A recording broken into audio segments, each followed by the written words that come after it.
Hello! Nous sommes le 12 décembre et aujourd'hui je vous retrouve pour une nouvelle vidéo. Je sais pas si c'est une vidéo qui va trop vous intéresser, c'est une vidéo un peu prévention, information aussi, on peut le dire hein.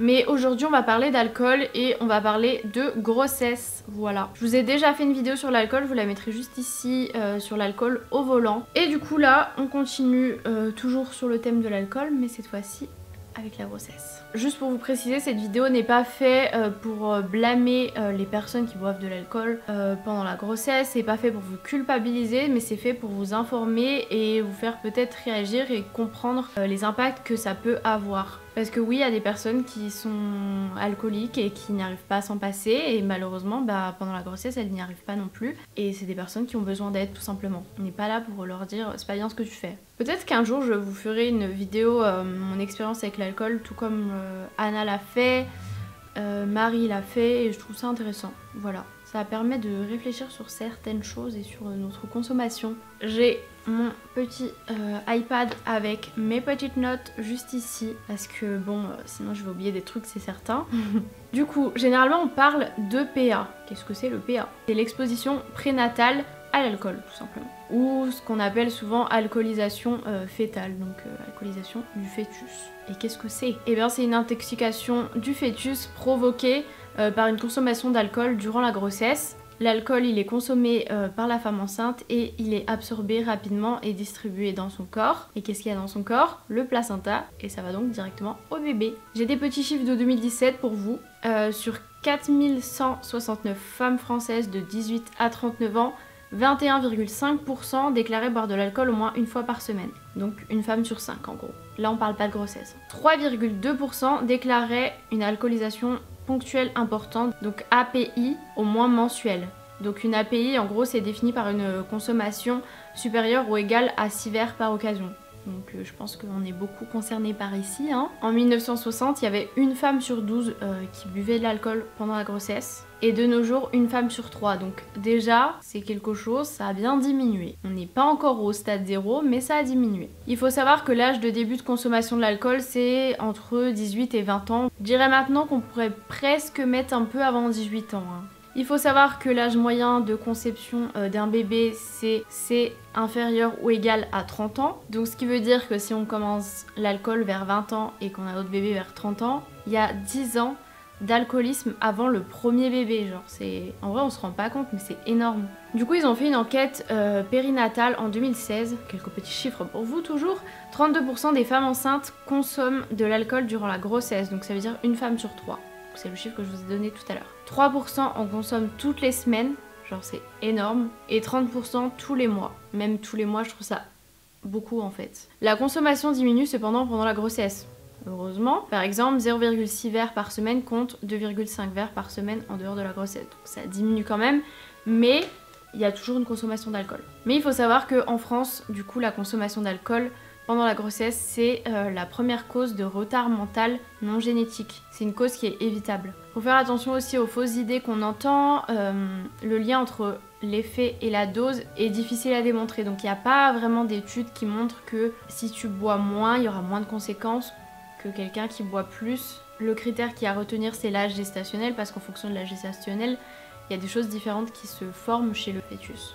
Donc bien sûr chaque verre c'est une prise de risque, peu importe le moment de la grossesse et peu importe le type d'alcool, que ce soit du vin, de la bière, du cidre, de l'alcool fort, ça reste une prise de risque parce que ça reste de l'alcool qui soit plus ou moins fort. Donc ça veut dire que par exemple quelqu'un qui va boire un verre régulièrement va peut-être avoir zéro conséquence sur son bébé et une personne va boire un verre un jour et c'est tombé au mauvais moment et il va y avoir des conséquences sur son bébé. Ce qu'il faut savoir c'est quand la maman est comment dire, joyeuse on va dire en ayant bu 2-3 verres, quand elle est un peu pompette mais qu'elle est pas morte, le bébé lui il est complètement ivre, genre il est pas juste un peu joyeux quoi. Et quand le bébé est ivre ça fait un choc au cerveau et il y a tout qui se bloque.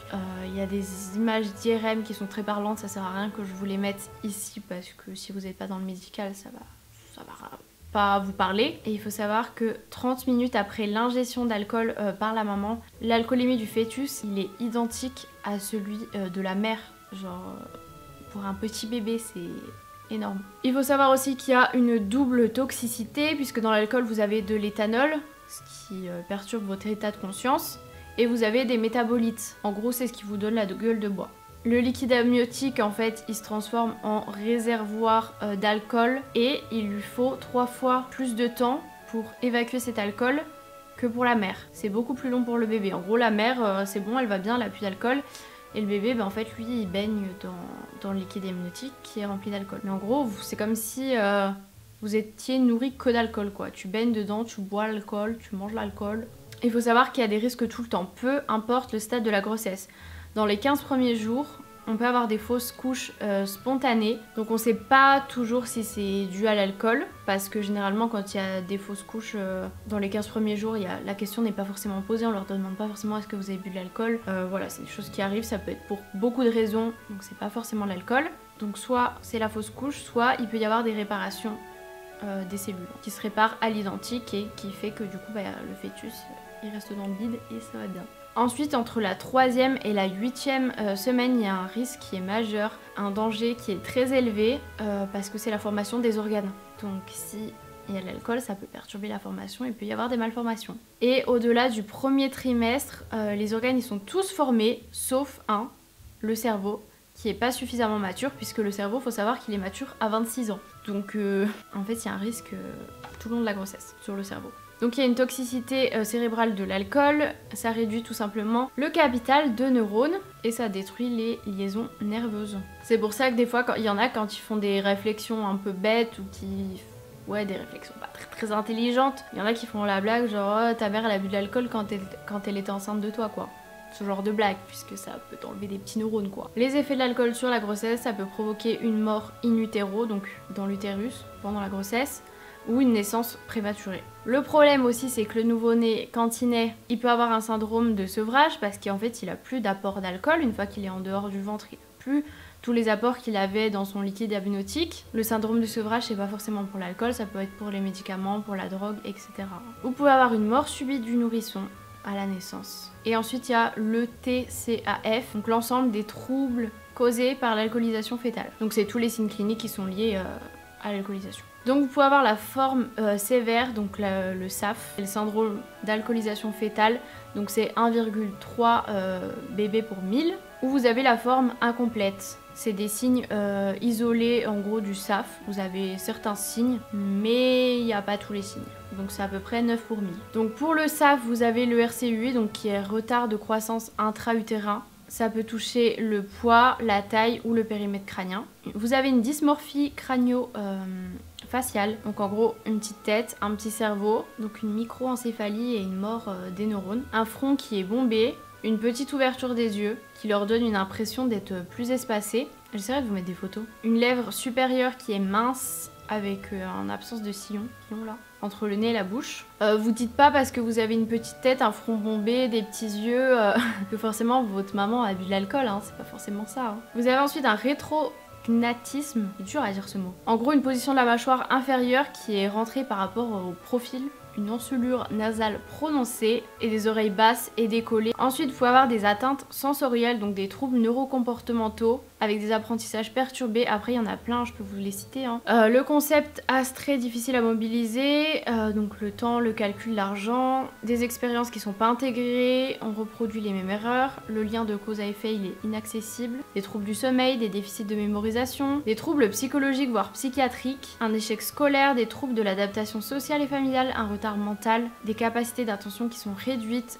dyslexie, surdité, des traits autistiques, une impulsivité extrême, une hyperactivité, enfin il y en a même plein d'autres. Vous pouvez avoir un sens qui est touché ou vous pouvez avoir plusieurs sens. Donc avoir une sensibilité par exemple au toucher, l'enfant qui peut pas supporter les étiquettes ou les coutures des vêtements, il peut sembler avoir besoin de plus de contact physique, il peut détester les lumières vives, les bruits, percevoir les odeurs plus que les autres, enfin voilà. Dans les 5 sens, il y en a qui peuvent être touchés, un ou plusieurs comme j'ai dit. Et ensuite vous pouvez avoir des malformations congénitales associées, donc le cœur, les reins, des anomalies du squelette, luxation de hanche, scoliose, des organes génitaux externes, une implantation dentaire, de la peau avec des angiomes, les extrémités, donc les doigts, une fente labiopalatine, enfin il y a plein de malformations possibles. Voilà, je voulais finir cette vidéo tout simplement pour vous dire que si vous avez des problèmes avec l'alcool, si vous vous rendez compte, c'est déjà pas mal. Parce qu'il y en a qui ont des problèmes mais qui ne s'en rendent pas compte. Donc aussi, vous avez un proche qui a un problème avec l'alcool, en particulier une femme enceinte, parce que ça touchera pas que elle, ça touchera aussi son bébé. Il faut pas hésiter à en parler à votre médecin ou un professionnel de santé qui pourra vous accompagner et vous aider à arrêter ou même à réduire. Et bien sûr, je le reprécise, mais si vous êtes enceinte ou que vous pensez l'être, c'est recommandé de ne pas consommer d'alcool pendant la grossesse. C'est aussi pour ça qu'il y a beaucoup de femmes, quand elles savent qu'elles ont envie d'avoir un bébé, elles arrêtent l'alcool dès le moment où elles se disent j'aimerais bien avoir un bébé et qu'elles tentent et qu'elles font des essais bébés. Voilà pour cette vidéo, j'espère que ça n'aura pas été trop compliqué. J'espère que ça aura pu en aider certains. N'hésitez pas si vous avez des autres infos à rajouter, des choses à corriger, parce que bon, je ne suis pas la science infuse non plus, hein. En tout cas, j'espère que ça vous aura plu quand même comme vidéo, même si c'était un sujet particulier. Je vous fais de très gros bisous et je vous dis à plus tard pour une prochaine vidéo.